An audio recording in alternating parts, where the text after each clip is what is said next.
Alright, it's time for an update. I didn't do one yesterday, and I really put the work in. Here's where we're at. Not done yet. We're getting close. Everything is painted. Everything is matte finished. The number boards are on. Let's go down and take a look. Number boards are looking good. Let's get closer. So the number boards, secret to the number boards is I print them on premium semi-gloss photo paper, and then I cut them out with the precision scissors. It takes a long time. Each one has a minimum of 8 cuts, and that's after you spend time cutting them out of the sheet. But scratch-built number boards, I love them. I think they really add a lot. Then I went ahead, as you can see, I put on these little jewels. So if you go to stores where that are mainly meant for like kids and jewelry and stuff, you can find these little packs of jewels. So I like to use those. I do those for the headlights. They reflect light pretty well.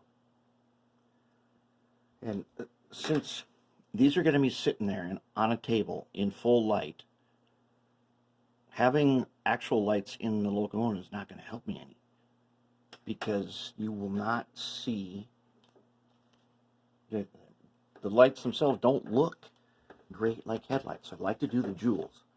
Remember my theory, safety in numbers.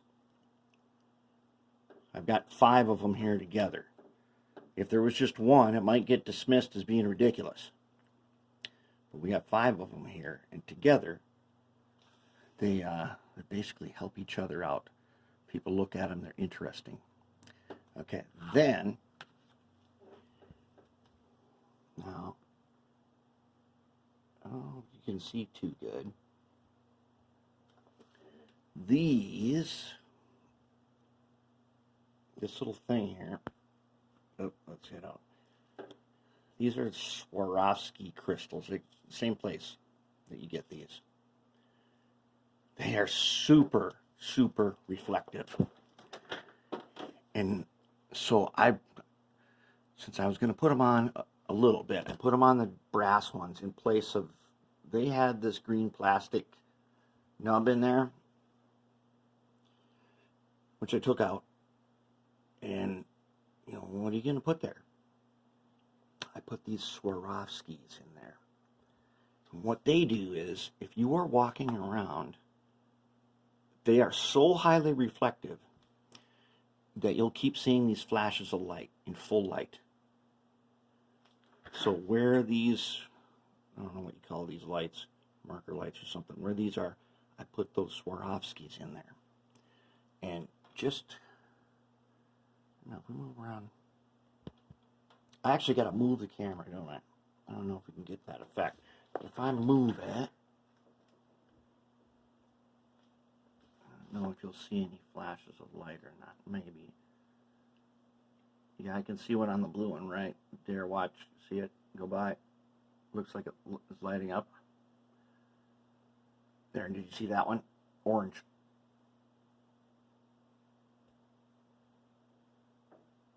You see that? So if you are walking around in the room, you will keep getting these reflections of these tiny lights. So I went all in. On this one, I put them here, here, here, and here. See that when I move it? All those little flashes. I'm trying to do a little social engineering here. To get people to take a second look, what was that? I noticed that one the first time I did this. My little girl told me I needed to get these little jewels, because she likes little jewels, of course. So I got them, and one time I had a situation like this. I was like, well, what should I put there? And then I remembered I had these little jewels. Well, let's put one on there and see what happens. And for a long time, nothing happened. Then one day, I was running trains, and I saw it flash. I was like, well, wait a minute. that was cool. In the daylight, it flashed at me. So, I have gone all in on the bling on this one. Right now, I'm at the point where I am not trying for prototype anything. What I'm trying for is a powerful visual effect. And we're not done adding the bling yet.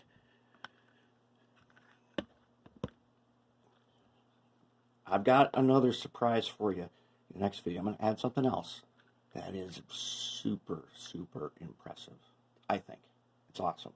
Some people think it looks a little ridiculous until suddenly they see it from an angle. And I'll show you that in a while. That's where we're at.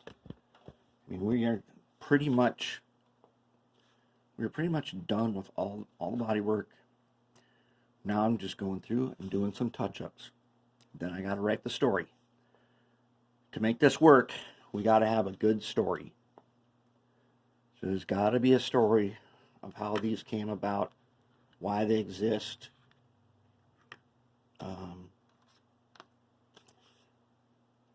And I got to relate that to some prototype practice. Not a problem. This GP20 with 3 flared fans, I have a before and after picture of Dakota, Missouri Valley, and Western locomotive at their shop. I got a picture of it when it was a Santa Fe GP20 and when it came out fresh out of their shop. And sure enough, they put the flared fans in all 3 spots. When it went in, it did not have a flare fan in the middle. So that one I got covered, why that's like that. SD24, I have found a legend. Chicago Northwestern used to have these that had the turbocharger taken out of them. Well, when they went away, they call them SD18s, they went everywhere. So, there was one in Boise, Idaho that had been dismantled. And the story goes, it was scrapped. My story goes, is now it was snatched up in a bargain deal by a rebuilder, and they put it back together. Put the turbo back in, rebuilt the engine, and this one has my 2 little scratch-built fans here. I know they ain't great, but I'm hoping to get 1 point because they're made of 1, 2, 3, plus the shaft, 4, 5 parts, all scratch built. I'm hoping to get 1 point from that. Okay, then Ferdinand and Mouse. They have their own story. So here, I'll give you a quick rundown on the story.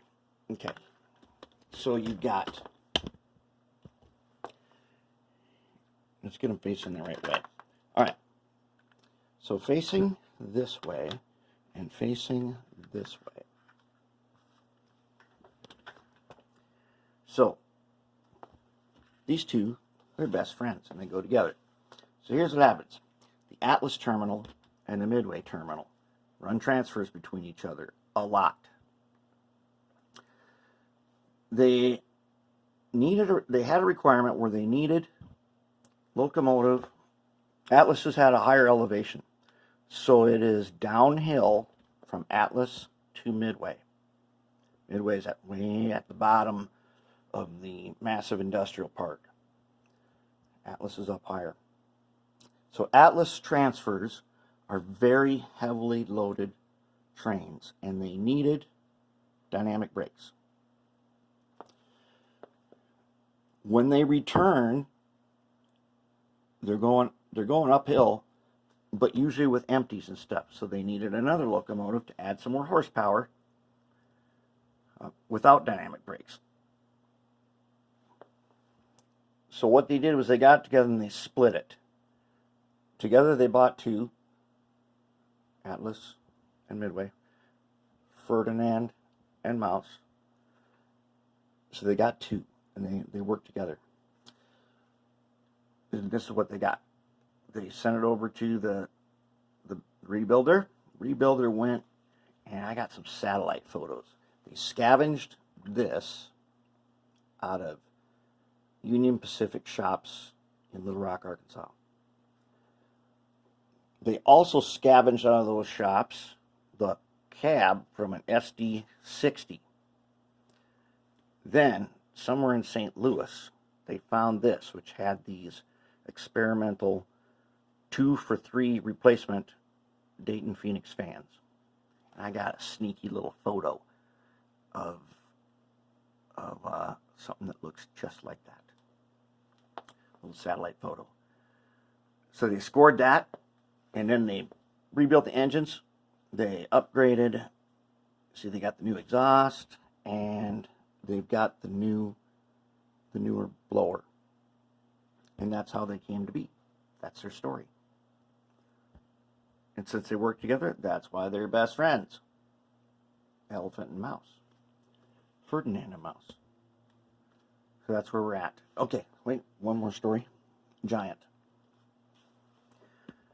So, I haven't really worked out all the details on Giant, but the Giant terminal might be just a collection of a couple of industries together, and they needed a locomotive that could do loading, or they got to run slow. So they needed something around 1,500 horsepower that could move slow, so it had to have 6 axles. And then when it makes its transfer run, it's got to come back downhill, so they needed dynamic brakes. So they got an SD7 that was rebuilt. And there it is. Look. And I'll tell you what, okay, over the next year, there's going to be a lot more of these blue ones, because I love the way this thing turned out. It's looking really good. All right, well, that's it for now. Now I got to add the extra special feature